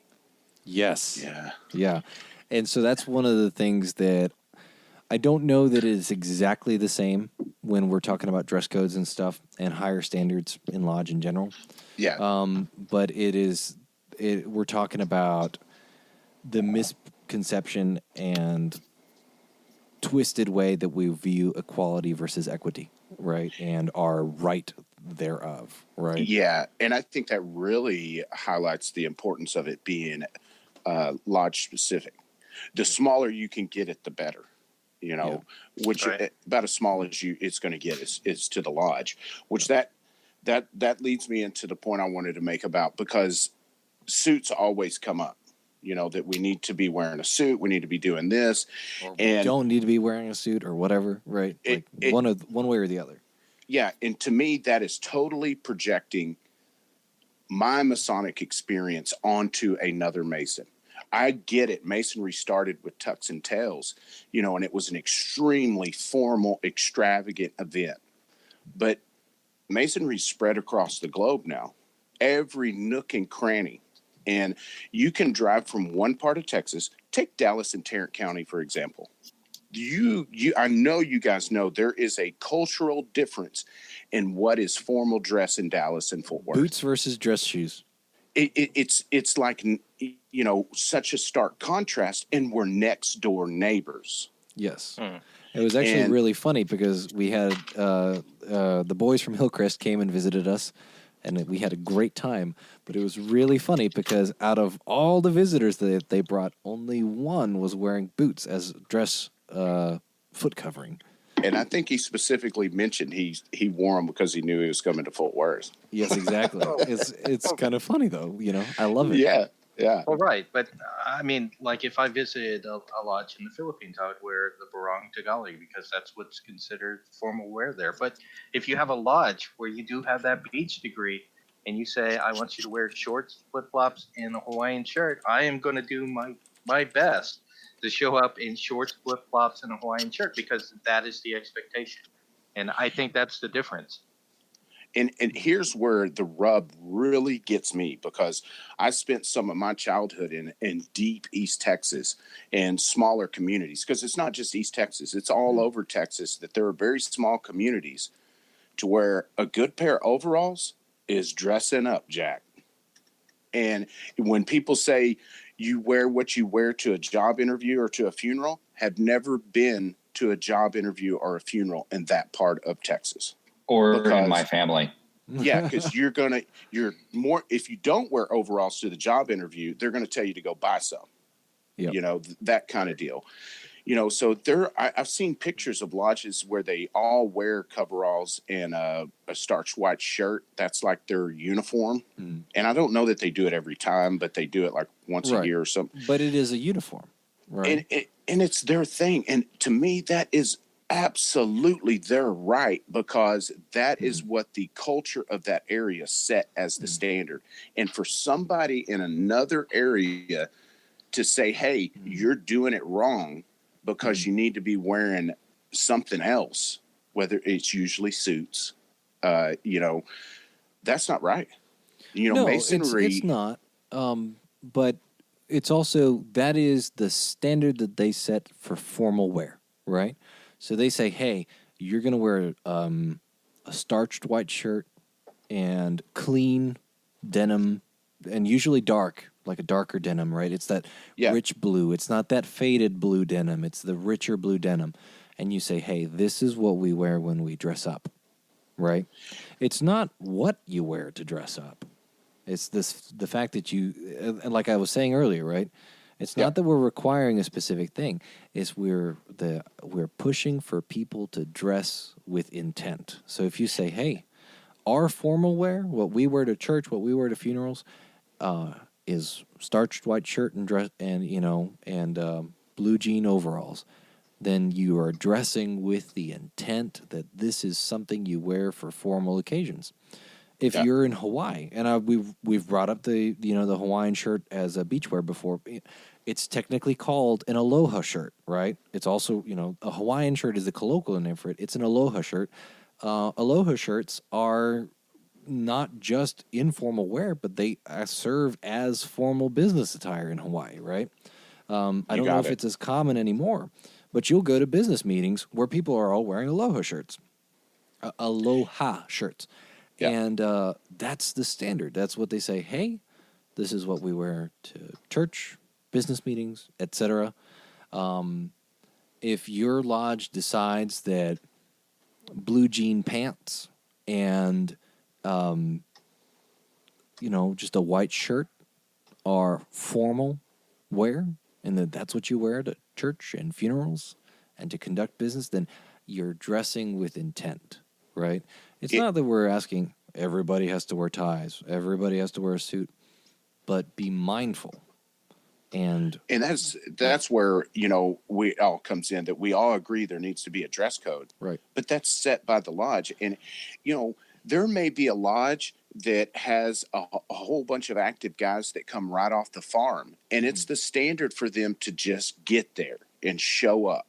And their boots are muddy, and they may have to even kick them off, whatever. That's the regular norm. Who are we to say they're practicing any less of Masonry or getting any less out of it?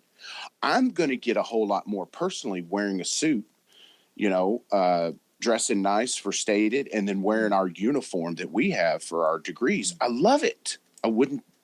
There's no way you could talk me out of it. So I agree with having different standards. I don't know that I agree with the concept of, hey, people coming directly from the workplace, and their clothes are still dirty, boots are still dirty, whatever, they may have to kick them off, because that to me does speak of a lack of preparedness in terms of changing your mindset and attire. It's the whole reason why we have aprons, for example, right? It's why Knights Templar have the uniform. It's why ceremonial magicians have the robes, right? And it's why Masons have aprons, because we are changing our dress to match the activities that we are engaging with. So by all means, come in dress shirt and jeans, or a polo and jeans, if that's what you're setting. But to come in directly from a spot and to still be dirty, that to me does speak of a certain level of disrespect for the craft, right? And I doubt you would go to a church like that. Yeah, would you go to church like that? And if you go to church like that, then whatever. I'm not going to argue with you on that. But you can always keep a change of clothes at the lodge. You can always change in the bathroom. Obviously, you may not get to shower at the lodge. That's, your lodge, but probably most lodges do not have showers, and that's totally fine. But you still have a sink that you can wash your face in. You can wash your hands, and you can certainly keep a shirt and a jacket in a closet in the lodge. No, and I don't want to get hung up on my extreme example, because my whole point was that it's the culture that sets that. If that's the way the town is, and that's what they do on the norm, that everybody comes in off the farm and comes to church just like that, and I get it. That, if it even happens, is extremely rare. But if that's the cultural norm, then who are we to say that that's wrong? That's the consequence. For me, that's the consequence of Masonry spreading into the hearts and minds of people all across the globe. Because the culture sets different standards. I mean, we adhere, if you go to certain countries, there's going to be a different holy book on the altar. So Masonry's built to adhere to something as profound as religion. I think it can do it for what you're wearing. And I don't want to get hung up on extremes, because I'm not defending shorts and flip-flops here. Yeah. But it's the culture. So kind of a counter argument to that, right? And I like the example of the Holy Book, right? Because your faith is a really big deal. Mm-hmm. The difference is, though, that faith is much less universal than your ability to choose how you conduct yourself, right? And because barring certain circumstances, I would think most people can agree that you don't really choose what you believe when it comes to your faith. Like, that's something you feel deep in your heart. It's something that you can't really change, right? And sometimes people do have drastic changes, but that's like when you change from one religion to another, that's like a really big deal. It's often completely life-changing, right? Mm-hmm. But you don't really change what you believe from a religious perspective and the way you commune with God. But you can change the way that you behave and the way that you dress. So it's your dress is more universal, or has the capability of being more universal than your faith. But I agree, faith is a thing of the heart. But I would strongly say that your choice of religion is profoundly affected by the culture you're raised in. Sure, sure. It being in Texas, it was hard not to gravitate towards a Baptist church. It wasn't like I had the choice of a mosque anywhere close. You know what I'm saying? I just like how you phrase it. It wasn't like I had a mosque I could go to. I like it. Because as a kid, I was curious even then. I might very well checked it out, but it to me, it really cuts to the whole point of it, of being a cultural aspect. And while the majority of Masons choose to wear something formal, there are going to be niches in every jurisdiction that are going to have different cultural norms and what proper dress is. And I think that's what the problem with a top-down approach is. Because yes. Whenever the Grand Master of Georgia says that, he's taking away a certain amount of cultural autonomy from some of the rural jurisdictions that maybe have an overall and white shirt mentality. And there's nothing wrong with that. Right, I don't think that I'm in any position to tell another brother how they should, what their cultural identity for their lodge should be. But at the same time, I think that there needs to be a defined minimum standard for a lodge. And I agree that it should be determined at the lodge. Yeah, and to be fair, the Grand Master of Georgia, I think his was very basic, like no open-toed shoes, no shorts, that kind of stuff. That's one of the things that he actually brings up is that, he actually specifically states, nothing herein shall be construed as prohibiting a brother from wearing jeans or overalls with a collared shirt or any required medical device. Nothing herein shall be construed as requiring a brother to wear a suit, sport coat, tie, or tuxedo unless the worshipful master so directs. So, our example of, dress shirts and overalls is perfectly within reason in this case, right? It's totally permitted. He's banning T-shirts, tank tops, things like that, right? Because I think we can all agree that is not dressing with intention. Yeah, and I think to Evve's point, though, no matter what, it's still a top-down protocol, which to me does so many things to weaken the authority of the lodge, to take so much away from the opportunities to teach and mentor. Instead of educating, we're legislating. And I think we're spinning our wheels when we do that. And I will agree, there does come a point to where that's necessary, obviously. Right. Like I said earlier, to me, this is a end result of a chain of failure. Right? Yeah, and that's the way I'm taking it, that this was a due process kind of thing, and it was like, hey, we got to do something. So the Grand Master did it, and I commend him for that. That's if that's what had to happen, that's what had to happen. Yeah. But we need to get ahead of the curve and buck up. And if you see somebody wearing something to your lodge that is not up to your cultural standard, whisper some good counsel in his ear. And for what it's worth, while I acknowledge that there are regional variations in what is considered a norm for anything, really, right? Like whether it's religion, manners, dress, behavior, you're always going to have regional variations for what is considered the norm. Not all regional variations of the norm should be considered or accepted as acceptable. So, we have some so we have, you go to some countries, right? And you say, hey, this is the norm for how we interact with people of other genders, or, hey, this is the norm for how we run our justice system, or, hey, this is the norm for what we require people to wear. And we can say, hey, we don't agree with that. We can say, that's wrong, but that's also their cultural norm. And I would say even within kind of the micro level from, region to region within the same country or within the same state, you can say, hey, if your cultural norm is this, I don't have to accept that as even being close to acceptable, right? Yeah, because you're going to be able to point to some way it's incompatible with Freemasonry. Because I can think of many examples of countries that treat women a certain way or do certain somethings where it's like, that's not what we teach at all. So even if you could do Freemasonry, it wouldn't be any good for you. Because it's going to be totally counter to what your culture teaches you. But so I don't know.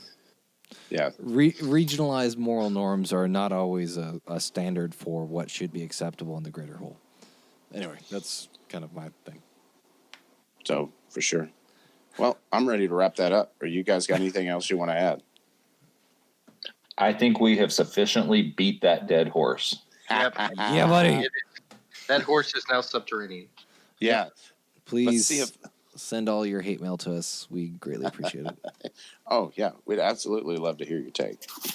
So the quote of the week, I found the motto for the United Grand Lodge of England. Let's see if I can murder this. Evve. Not even close. Say how would you pronounce that? Yeah, What? It's supposed to be a U, so that's just Audi Vide Tachi. There you go. Oh man, Rhit, I love that. I'm gonna butcher this. And proceeds to butcher it. No, and I totally copied and pasted that. That's totally looks like a V. I mean, It is. it is a V, but the Romans didn't have a U. Oh, look at me showing my ineptness. Sweet. So translated, it says, hear, see, be silent. And I love that because I thought that kind of tied in with the fact that if you want to set any kind of standard in your lodge, it starts with you. So, see it, be it, and keep your mouth shut and just do it.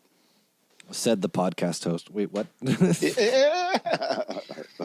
Now, there's a difference between preaching and whispering good counsel because if somebody needs that, don't keep your mouth shut.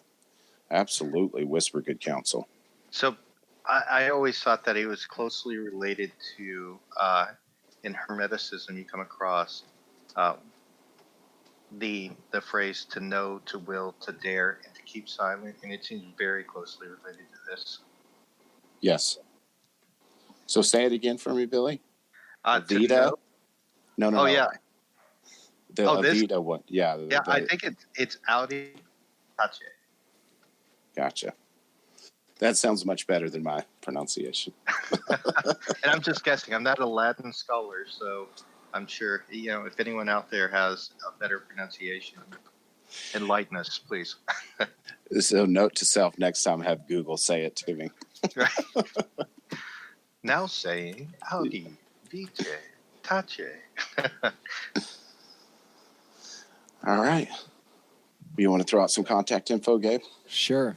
If you want to learn more about us, please visit us at www.fortworth148.org. We are at Fort Worth Lodge 148 on Facebook. Our email is fortworthlodge148@gmail.com. And if you are interested in our next year's educational event, Texas Masonicon 2020 is on July 25th. Tickets are not yet available, but you'll know when they're available because we'll be blasting it out there. Yes, Right. we will. And we're busy contacting people to. Yes. We're getting the speakers lined up right now. Absolutely. And put on your calendar the night before so you don't miss the festive board. Yes. Should be awesome. Which, I just realized I skipped closing thoughts. Do we want, you guys have any closing thoughts, or do you think we summed it up good? It's almost midnight. I'm good. Yeah. Alrighty, boys. Let's sign this thing off then. This is Rhit Moore signing off. This is Billy Hamilton signing off. This is Gabriel Jagush signing off. This is Evve Kuykendall signing off.